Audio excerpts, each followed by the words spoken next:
O ar na capela do Sagrado Coração era pesado e doce, uma mistura sufocante do perfume de milhares de orquídeas brancas e da cera de abelha das velas que ardiam no altar. Para Laura Vasconcelos, o aroma era o de um funeral. O seu. Envolta em um vestido de noiva que parecia ter sido fiado com luz da lua e suspiros, ela se sentia uma espectadora em sua própria vida. Ao seu lado, o Dr. Fernando Guzmão, seu noivo, era a personificação da elegância e do sucesso. Um cirurgião de renome, de cabelos prateados e sorriso tranquilizador, ele era o porto seguro que todos diziam que ela merecia. Um escape. Mas um escape, Laura sabia em seu íntimo, é apenas uma outra forma de prisão. Sua queda no abismo não fora financeira, mas sim uma fratura da alma, ocorrida há 10 anos. Bastava o cheiro de terra úmida ou o zumbido distante de um motor para transportá-la de volta àquele dia de sol radiante em que sua vida se partiu em duas. Ela tinha 17 anos e o mundo girava em torno de 2 pessoas. Seu irmão mais velho, Tiago, e o melhor amigo dele, Theo Monteiro. Tiago era sua rocha, seu protetor. Theo era seu segredo, o fazendeiro de olhos tempestuosos por quem seu coração de adolescente batia em descompasso. Naquele dia, os 3 riam e trabalhavam na fazenda Vale Sômbrio, consertando uma velha colheitadeira. A tarde dourada, o cheiro de graxa e feno, a camaradagem fácil. Tudo era perfeito. Até que não foi mais. Um grito. Um som metálico, horrendo. E depois, um silêncio que era pior que qualquer barulho. A imagem que se seguiu foi gravada a fogo em sua memória. A máquina parada, o corpo de Tiago inerte e Theo ao lado, coberto de sangue e de um horror tão profundo que parecia tê-lo transformado em pedra. A tragédia foi declarada um acidente terrível. Uma peça da máquina que se soltou, um momento de distração. Mas a culpa precisava de um rosto, e o luto de seus pais elegeu o de Theo. Ele era o amigo que estava lá, o responsável pela máquina, o sobrevivente. A amizade que unia as 2 famílias se desintegrou em acusações veladas e um desprezo frio. Theo, esmagado por uma culpa que ele mesmo abraçou como uma penitência, fechou-se para o mundo, tornando-se o fazendeiro solitário que a cidade sussurrava a respeito. E Laura, apanhada no fogo cruzado da dor de seus pais e do silêncio torturado de Theo, fez a única coisa que conseguiu. Fugiu. Fugiu para a capital, para a faculdade de veterinária, para qualquer lugar onde o passado não pudesse alcançá-la. Foi na universidade que ela conheceu o Dr. Fernando Guzmão. Ele era seu professor, um cirurgião brilhante que viu nela um talento bruto e uma alma ferida. Ele se tornou seu mentor, seu protetor. Ofereceu-lhe um mundo de congressos internacionais, de jantares sofisticados, de conversas inteligentes. Um mundo limpo, estéril, livre da poeira e do sangue de suas memórias.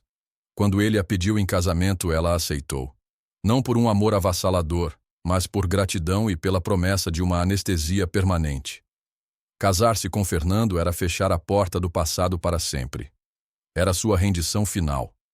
No dia do casamento, enquanto caminhava pelo longo corredor da igreja ao lado de seu pai, um homem envelhecido pelo luto, Laura sentiu o peso de todas as suas escolhas. A música do órgão, as faces sorridentes dos convidados, o brilho das joias. Tudo parecia uma encenação elaborada. Ela chegou ao altar, um sorriso frágil nos lábios, e se postou ao lado de Fernando. O padre iniciou a cerimônia, sua voz um murmúrio distante. E então, no momento em que a pergunta que selaria seu destino estava prestes a ser feita, as pesadas portas da igreja se escancararam com uma força que fez as velas tremerem. A figura parada contra a luz da tarde era a de um fantasma, Theo Monteiro. Mais magro, o rosto mais sulcado do que ela se lembrava, mas os mesmos olhos intensos, agora ardendo com uma febre desesperada. Ele não usava um terno, mas as mesmas roupas de trabalho de sempre, como se tivesse vindo direto de um campo de batalha. O silêncio na igreja era absoluto, pesado, elétrico. Fernando se virou, um vinco de irritação em sua testa perfeitamente bronzeada. Segurança, ele murmurou. Mas Theo não se moveu. Seus olhos estavam fixos apenas em Laura, uma conexão através do tempo e da dor. Sua voz, quando falou, não foi um grito, mas um trovão baixo, carregado de uma urgência que fez o ar vibrar. Laura, você não pode se casar com ele. As palavras caíram como pedras no silêncio. Você não sabe a verdade. Ele fez uma pausa, e sua próxima frase atingiu Laura com a força de um soco. Pelo Tiago, não faça isso. Invocar o nome de seu irmão naquele lugar sagrado, naquele momento, era uma profanação e uma súplica. Era a chave que destrancava 10 anos de dor reprimida. O caos irrompeu. Os seguranças avançaram. Os pais de Laura se levantaram, os rostos uma mistura de horror e fúria. Fernando, perdendo sua compostura, agarrou o braço de Laura. Não dê ouvidos a esse homem perturbado. Ele está tentando te manipular com o passado. Mas o feitiço havia sido quebrado. O ato de Theo, tão cru, tão desesperado, fora a pedra atirada na superfície calma de sua resignação, e as ondulações estavam se espalhando, incontroláveis. Os seguranças o alcançaram e o arrastaram para fora, mas ele não resistiu. Seu trabalho estava feito. Ele olhou para Laura uma última vez, um olhar que não pedia perdão, mas que implorava por compreensão. E então ele se foi, deixando para trás a ruína de um casamento perfeito e o eco de uma pergunta impossível. Qual era a verdade? A fazenda Vale Sombrio era um reflexo da alma de seu dono, bela em sua estrutura, mas perpetuamente coberta por uma névoa de melancolia. Theo dirigiu de volta da cidade, o zumbido do motor de sua caminhonete um contraponto ao silêncio ensurdecedor em sua cabeça. Ele não se sentia como um herói. Sentia-se como um tolo que reabrira a ferida mais profunda de todas. A memória de Tiago não era um fantasma naquela fazenda. Era um residente permanente. Estava na cadeira vazia na mesa da cozinha, na velha bola de futebol murcha no galpão, e, acima de tudo, no celeiro dos fundos. O celeiro onde a colheitadeira do acidente estava guardada, trancada a 7 chaves, uma tumba de metal e ferrugem que ele nunca tivera coragem de desmontar. Era seu monumento à culpa. Ele se tornara solitário não por escolha, mas por autoflagelação. Acreditava com cada fibra de seu ser que a morte de seu melhor amigo fora sua responsabilidade. Um parafuso que ele não apertou direito, uma verificação que ele pulou. E por 10 anos, ele vivera com esse fardo, aceitando o ostracismo da família Vasconcelos e da cidade como sua justa punição. Por que então ele invadira a igreja? Não fora para reconquistar Laura. Fora por causa de um sussurro, uma dúvida plantada dias antes por Dona Elvira, sua governanta de longa data, a mulher que o criara como a um filho. Theo, ela dissera, tenho sonhado muito com o menino Tiago ultimamente. Ele não parecia em paz, e sempre que sonho vejo o rosto daquele doutor. Fora um impulso, uma loucura, uma sensação visceral de que Laura estava caminhando para um perigo que ele não entendia, mas que de alguma forma estava conectado àquele dia fatídico. Ele agira por lealdade ao amigo morto, não por esperança de um futuro com a mulher viva. E agora, de volta à sua terra silenciosa, ele se preparava para as consequências, certo de que destruíra qualquer chance de paz que ainda pudesse existir. O casamento foi cancelado, para o escândalo da sociedade local. Laura se viu em um limbo, a raiva de Fernando de um lado, a confusão de sua família do outro, e o eco das palavras de Theo ressoando em sua mente. Você não sabe a verdade. Dias depois, incapaz de suportar a jaula dourada de Fernando, ela fez o impensável. Pegou seu carro e dirigiu até o Vale Sombrio. A confrontação entre eles, nos portões da fazenda, foi uma erupção vulcânica de uma década de dor. Você destruiu a minha vida, ela gritou, batendo as mãos contra o peito dele. Você me tirou meu irmão e agora me tirou meu futuro. Que verdade, Theo? A verdade de que você foi descuidado? De que você o matou e fugiu da responsabilidade se escondendo aqui? Eu nunca fugi, ele gritou de volta, a dor em sua voz espelhando a dela. Eu vivo com isso todos os dias. Cada vez que eu respiro. Eu fui àquela igreja para te proteger. Do que, eu não sei. Mas eu sei que aquele homem não é quem parece ser. A fúria deles era tão intensa que parecia invocar os céus. Uma tempestade que se formava nas montanhas desabou sobre eles. A chuva torrencial transformou a estrada de terra em um rio de lama. A velha ponte de madeira que ligava a fazenda à cidade foi levada pela correnteza. Estavam presos, juntos. Os primeiros dias de isolamento forçado foram de um silêncio hostil, intermediado apenas pela presença apaziguadora de Dona Elvira. Mas a proximidade constante em um espaço carregado de memórias começou a desgastar as defesas deles. Não conseguiam evitar falar de Tiago, não do acidente, mas do garoto que ele era. Das pescarias no riacho, das corridas de bicicleta, dos sonhos que ele tinha de viajar pelo mundo. E nessas conversas, pequenas e incômodas inconsistências começaram a surgir. "Lembra daquela semana?", disse Laura uma noite, enquanto a chuva batia na janela. Tiago estava estranho, preocupado. Ele me disse que tinha que resolver uma pendência com alguém da cidade. "Ele me disse a mesma coisa", respondeu Theo, franzindo a testa. "Disse que era um colega da faculdade que ele reencontrou, um cara mais velho. Ele parecia intimidado." Dona Elvira, que servia o café, parou e olhou para eles. "Aquele dia", ela disse lentamente, como se testasse as palavras, "tinha mais gente na fazenda. Eu vi um carro caro parado na entrada da estrada mais cedo, um carro que não era daqui." A semente da dúvida, uma vez plantada, começou a germinar em uma investigação hesitante. Dr. Matias, o velho médico da cidade que primeiro atendera a emergência, ao saber da confusão no casamento, sentiu que era hora de aliviar sua consciência. Assim que a estrada foi reaberta, ele procurou Laura. "Minha filha", ele disse, a voz trêmula pela idade. "Eu nunca tive paz sobre aquele dia. As lesões do seu irmão, havia uma precisão nelas, uma estranheza. Não pareciam o resultado de um golpe cego de uma peça de metal pesado. Havia algo mais, algo que meu relatório na época, sob pressão, talvez não tenha capturado. O testemunho do médico foi o catalisador. O luto compartilhado de Laura e Theo se transformou em uma missão compartilhada. Havia apenas um lugar onde a verdade poderia estar: o celeiro trancado. Com as mãos trêmulas, Theo girou a chave enferrujada pela primeira vez em 10 anos. O ar lá dentro era parado, poeirento. E no centro, coberta por uma lona, estava a colheitadeira, a testemunha silenciosa. Laura, com seu conhecimento de anatomia e fisiologia animal, e Theo, com seu conhecimento da mecânica da máquina, começaram um exame forense improvisado. Ela olhou para a peça que supostamente se soltara. "Isso não faz sentido, Theo. O ângulo do impacto, a força necessária, não bateria com o tipo de fratura que o Dr. Matias descreveu." Foi então que ela notou algo. Um pequeno entalhe no eixo principal da máquina, quase invisível sob a ferrugem. Um entalhe que não parecia acidental, parecia cirúrgico, como se algo tivesse sido deliberadamente enfraquecido.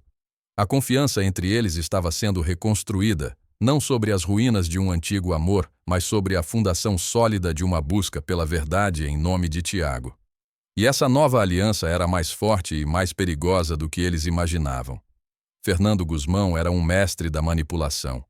Ao perceber que estava perdendo o controle sobre Laura, que ela não apenas cancelara o casamento, mas também se reaproximara de Theo, ele agiu com a precisão de um cirurgião extirpando um tumor. Ele não confrontou Laura diretamente. Ele foi ao seu ponto mais fraco: seus pais. Ele os visitou, o rosto uma máscara de preocupação e compaixão. Usou seu jargão médico e sua autoridade para pintar um quadro devastador. "O que Theo Monteiro está fazendo com a filha de vocês é cruel", ele disse, a voz suave e persuasiva. "Ele está explorando o trauma dela. A síndrome do sobrevivente dele está se manifestando como uma obsessão. Ele a está forçando a reviver o pior dia de sua vida, mantendo-a cativa naquela fazenda, naquele ambiente tóxico. Como médico, eu temo pela saúde mental de Laura. Ela está em perigo." Para os pais de Laura, ainda afogados no luto e na culpa, as palavras de Fernando eram a confirmação de seus piores medos. O homem que eles culpavam pela morte de seu filho agora estava, em suas mentes, torturando psicologicamente sua filha. A dor deles se transformou em pânico e ação. Acompanhados pelo xerife da cidade, um homem que respeitava imensamente o doutor da capital, eles foram até a fazenda Vale Sombrio em uma missão de resgate. A cena foi de uma tensão insuportável. Eles encontraram Laura e Theo no celeiro, ombro a ombro, examinando a velha máquina, as mãos sujas de graxa e poeira. Para os pais de Laura, a imagem era a prova da manipulação de Theo. "Laura, meu amor, vamos embora daqui", disse sua mãe, os olhos cheios de lágrimas. "Você não precisa mais viver isso. O Dr. Fernando está esperando por você. Ele vai cuidar de você." "Ele está te envenenando com essas ideias, filha", suplicou seu pai. "Olhe para você." De volta ao lugar onde seu irmão morreu, com o homem que o matou, Laura se viu em um turbilhão. A dor genuína no rosto de seus pais, a presença imponente da lei, a lógica fria e clínica das palavras de Fernando ecoando em sua mente. Por um instante, ela vacilou. E se eles estivessem certos? E se ela e Theo estivessem apenas se iludindo, dois sobreviventes de um trauma se agarrando a teorias conspiratórias para dar sentido ao caos? Sua hesitação foi mínima, mas Theo a viu. Para ele, naquele momento de extrema vulnerabilidade, o vacilo dela foi uma sentença. Ela estava escolhendo o mundo deles, a versão deles da história, em vez da verdade que eles estavam começando a desenterrar juntos. A frágil ponte de confiança que haviam construído sobre o abismo de sua dor desmoronou. Uma dor antiga, afiada e familiar, o atravessou. Ele se afastou dela, recuando para a segurança de sua concha de culpa e silêncio. A tempestade perfeita estava completa, não com chuva e vento, mas com o peso esmagador do passado e a desconfiança que ameaçava enterrar a verdade para sempre. O impasse no celeiro era um microcosmo de 10 anos de dor. Os pais de Laura tentavam puxá-la para um lado, para a segurança de uma mentira confortável. O xerife representava a versão oficial e imutável da história. E Theo, agora recuado nas sombras, representava a terrível possibilidade de uma verdade que poderia destruir a todos. Mas foi nesse momento de pressão máxima que a mente de Laura, treinada para observar e diagnosticar, fez a conexão final. Seu olhar recaiu sobre o entalhe que haviam encontrado no eixo da colheitadeira. A precisão daquilo, a forma como o metal fora enfraquecido. E então, uma memória aleatória veio à tona. Uma conversa de meses atrás em um jantar com Fernando. Ele se gabava de uma nova técnica cirúrgica que estava desenvolvendo, que usava uma serra óssea de alta frequência com uma lâmina de uma liga de tungstênio, capaz de fazer cortes de uma precisão micrométrica. A mesma precisão que ela via naquele pedaço de metal enferrujado. Uma veterinária entende de ossos e de lâminas. O sangue gelou em suas veias. Ela se virou, não para seus pais ou para Theo, mas para a figura que acabara de chegar, parado na entrada do celeiro como se viesse supervisionar o resgate. Fernando Guzmão. "Foi você", disse Laura. A voz dela não era um sussurro, mas uma declaração, fria e cortante como uma lâmina cirúrgica. O celeiro ficou em silêncio absoluto. "Você estava aqui, naquele dia." Fernando soltou uma risada condescendente. "Laura, querida, o choque está te fazendo delirar. Vamos, venha comigo." "Não", disse ela dando um passo à frente. "O Dr. Matias disse que as lesões eram precisas. E eu sei que tipo de ferramenta faz um corte como aquele no metal. Tiago te conhecia. Ele descobriu alguma coisa sobre você, não foi?" A máscara de Fernando começou a rachar. "Isso é um absurdo." "Ele descobriu sobre o caso de erro médico em seu primeiro ano de residência", continuou Laura, as peças se encaixando com uma velocidade vertiginosa. "O paciente que morreu na mesa de cirurgia e cuja família você pagou para silenciar. Tiago tinha provas. Ele ia te denunciar. Você veio até aqui para impedi-lo. O que se seguiu foi uma confissão arrogante, a de um homem tão seguro de seu poder que não via mais necessidade de mentir. Ele era um tolo idealista. Teria destruído minha carreira por causa de um acidente inevitável. Eu lhe ofereci dinheiro. Ele recusou. Então eu tive que ser mais persuasivo. Uma pequena demonstração na máquina. Uma briga. Ele era mais forte do que eu pensava. As coisas saíram do controle. Foi lamentável. Mas a culpa de Theo foi um presente inesperado. E você, minha cara Laura, você se tornou o álibi perfeito. Quem suspeitaria do homem que salvou a irmã de luto do rapaz? O horror no rosto dos pais de Laura era indescritível. O xerife estava paralisado. Mas Fernando permaneceu calmo. É a sua palavra, a de uma mulher traumatizada e a de um fazendeiro culpado contra a minha. Boa sorte no tribunal.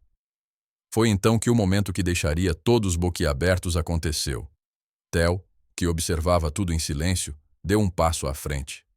Todos esperavam uma explosão, um ataque de fúria, mas ele estava estranhamente calmo. Ele tem razão, disse Theo, sua voz baixa. É a palavra dele contra a nossa. Ele se virou e caminhou em direção à colheitadeira, o seu monumento de dor. Por 10 anos eu me culpei. Por 10 anos eu deixei tudo exatamente como estava neste celeiro, para nunca me esquecer, para me punir. Ele se ajoelhou no chão de terra batida ao lado da máquina, em um local que parecia insignificante. Mas eu não sou o único que se lembra. A terra também se lembra. Com as mãos nuas, ele começou a cavar na terra compactada, sob uma camada de feno velho. Cavou com uma urgência silenciosa, a sujeira se acumulando sob suas unhas. Seus dedos encontraram algo duro. Lentamente, ele o puxou para fora. Era um objeto pequeno, coberto de lama e ferrugem. Ele o limpou na perna da calça, revelando o brilho opaco de metal. Era um isqueiro de ouro, elegante e caro. E na lateral, gravadas em uma caligrafia fina, estavam as iniciais. FG. Tiago o arrancou de você na briga, não foi? Disse Theo, erguendo o isqueiro. Eu vi algo cair no chão, mas no meu choque, na minha dor, eu não vi o que era. E ficou aqui. Por 10 anos, enterrado na minha culpa. A prova física, irrefutável, que ligava Fernando àquela cena, aquele dia. O objeto esquecido que transformava a teoria de Laura em um fato concreto. O silêncio no celeiro era tão profundo que se podia ouvir a poeira assentar. Todos os olhos estavam no isqueiro na mão de Theo. Ninguém conseguia falar. Estavam literalmente boquiabertos. 6 meses depois, o sol da primavera banhava o vale. A placa na entrada da fazenda não dizia mais Vale Sombrio. Agora lia-se Vale da Lembrança. A terra, como as pessoas que nela viviam, estava em processo de cura. Fernando Gusmão aguardava seu julgamento na prisão, sua reputação em ruínas. Theo e Laura estavam juntos, mas sua relação não tinha a frivolidade de um romance recomeçado.